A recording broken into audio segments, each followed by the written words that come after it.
পাকিস্তানের একজন ডক্টর সাইদ, তিনি নতুন করে ক্যান্সারের উপরে গবেষণা করেছেন এবং এটা পত্রিকায় লেখা হয়েছে। তিনি ক্যান্সারের নতুন একটি বিষয়ের উপরে গবেষণা করেছেন এবং এই গবেষণার জন্য তাকে পুরস্কৃত করা হবে। এই জন্য তিনি নিজের দেশ ছেড়ে আরেকটি দেশে যেতে হবে। তিনি সেই দেশে যাওয়ার জন্য বিমানের টিকিট কাটলেন। বিমানে উঠলাম, মনে বড় আনন্দ। দীর্ঘদিনের গবেষণার পরে আজ আমি পুরস্কার পেতে চলছি।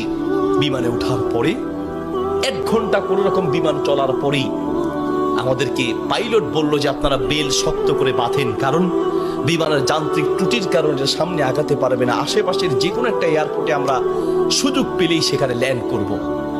তিনি বললেন। কিছুক্ষণ পরেই বিমানটা ল্যান্ড করলো। আমি একেবারেই ভেঙে পড়লাম যে আমার বোধহয় যাওয়া হবে না।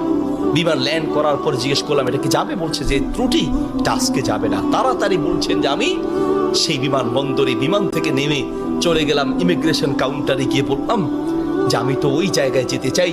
পরবর্তী বিমান কখন? বলছে পরবর্তী বিমান কমপক্ষে 16 ঘন্টা পরে, আর এই বিমান যাওয়া সম্ভব নয়। তাহলে আমি কি করব? বলছে আপনি একটা কাজ করেন, যতদূর এসেছেন 3 থেকে 4 ঘন্টার মধ্যে আপনি পৌঁছাতে পারবেন যদি দ্রুত একটা প্রাইভেট কার নিতে পারেন। বলছে আমি তাড়াতাড়ি সেখান থেকে বের হয়ে ব্যাগটা হাতে নিয়ে দৌড়াতে এয়ারপোর্টের বাহিরে গিয়ে এক প্রাইভেট কার ঠিক করলাম। প্রাইভেট কার ওনাকে বললাম ভাই যত দ্রুত পারেন আগাতে থাকেন, টাকা নিয়ে টেনশন নাই, কারণ পুরস্কার তো বিশাল পুরস্কার, আপনি আগাতে থাকেন। প্রাইভেট কার ড্রাইভার গাড়ি চালাচ্ছে। তিনি বলেন মোটামুটি কিছুক্ষণ যাওয়ার পরে হঠাৎ বিশাল তুফান শুরু হলো। প্রচন্ড তুফান দেখে ড্রাইভার বলছে ভাই সামনে যাওয়া সম্ভব নয়। বলছে চেষ্টা করেন।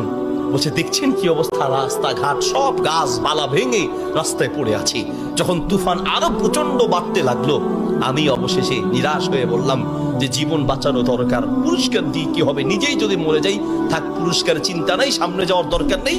আশেপাশে বাড়ি ঘর দেখলেই কোন একটা বাড়ির সামনে গিয়ে দাঁড়ান, বাড়িতে গিয়ে অন্তত নিজের জীবনটা বাঁচাই। একটা ঘর দেখতে পেলেন, ড্রাইভার সেই ঘরের সামনে গিয়ে দাঁড়ালেন, দরজায় নক করলেন। একজন বুড়ো মহিলা বের হয়ে দরজা খুললেন।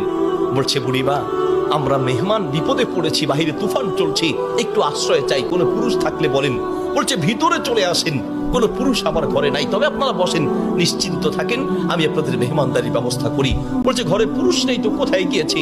বলছে কি বলবো, দুঃখের কথা, কিছুদিন আগে আমার ছেলে এবং আমার স্বামী তো আগেই মারা গিয়েছেন, আর কিছুদিন আগে আমার ছেলে এবং ছেলের বৌমা দুইজন একসাথে অ্যাক্সিডেন্ট করে দুনিয়ার থেকে বিদায় হয়েছেন। বাড়িতে শুধু আমি আর আবার নাতিটা আছে। বলছে আপনারা বসেন, একটু মেহমানদারি ব্যবস্থা করি।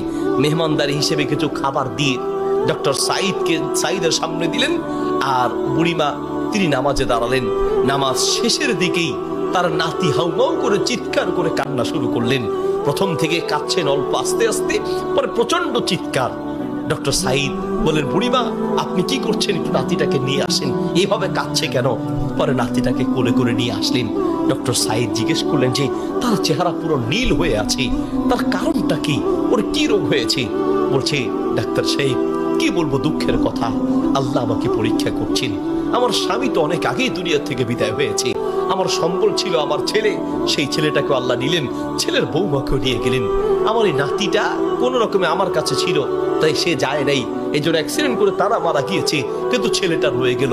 এখন এই ছেলেটার একটা কঠিন মারাত্মক ক্যান্সার হয়েছে, যার চিকিৎসা আমাদের দেশে সম্ভব নয়। ডাক্তার সাইদ বলছে আপনি কি দেখিয়েছেন? বলছে হ্যাঁ, এটা নতুন ধরনের ক্যান্সার, এলাকায় যাকেই দেখাই সবাই একই কথা, আমাদের পক্ষে সম্ভব নয়। তো ডাক্তাররা কি পরামর্শ দিয়েছে? বলছে পাকিস্তানে যেতে। পাকিস্তানে একজন ডাক্তারের নাম বলেছে, তিনি এই নতুন রোগের, এই নতুন ক্যান্সার উপরে তিনি গবেষণা করেছেন, তার কাছে গেলে নাকি ভালো হবে। ডাক্তারের নাম বলেছে? বলছে নাম তো বলেছে, কিন্তু ঠিকানা তো কিচ্ছু জানা নাই। কিন্তু আমার বিশ্বাস, আমি প্রত্যেক নামাজের পরে এবং সেজদায় গিয়ে আল্লাহর কাছে দোয়া করি, কারণ আমার বিশ্বাস মানুষের পক্ষে অসম্ভব হতে পারে, আল্লাহর পক্ষে অসম্ভব বলতে কিচ্ছু নাই। আল্লাহু আকবার। আমি প্রতিদিন নিয়মিত আল্লাহর কাছে দোয়া করি, মালিক আমি তো সেই ডাক্তার হসপিটাল কিচ্ছু চিনি না, আমার পক্ষে চেনা সম্ভব নয়, তার কোনো ঠিকানাও কারো জানা নাই। তিনি নাকি পাকিস্তানের ডাক্তার। বুড়িমা বলেন তো সেই ডাক্তারের নাম কি? বলছে সেই ডাক্তারের নাম নাকি ডক্টর সাইদ, নতুন করে তিনি নাকি এই ক্যান্সার উপরে গবেষণা করেছেন। বলছে বুড়িমা কসম করে বলেন তো ডাক্তার সাইদের সাথেই আপনাকে দেখা করতে বলেছে? মহিলা বলছে, ভাই আপনি মেহমান মানুষ, আমি কেন আপনার কাছে মিথ্যা বলতে যাব? ডাক্তার সাইদ তিনি নাকি নতুন করে ক্যান্সার উপরে গবেষণা করেছেন। আপনার বাড়ি কোথায়? ডাক্তার সাইদ বলল, বুড়িমা আমি আপনাকে কসম করতে বলেছি এই জন্য যে আমি বড় অবাক হয়েছি।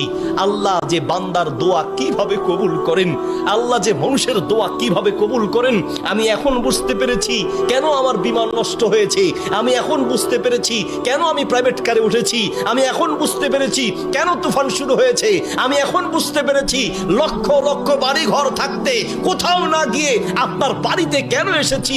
আমি এখন বুঝতে পেরেছি আল্লাহ বান্দার দোয়া কিভাবে কবুল করে। বুড়ি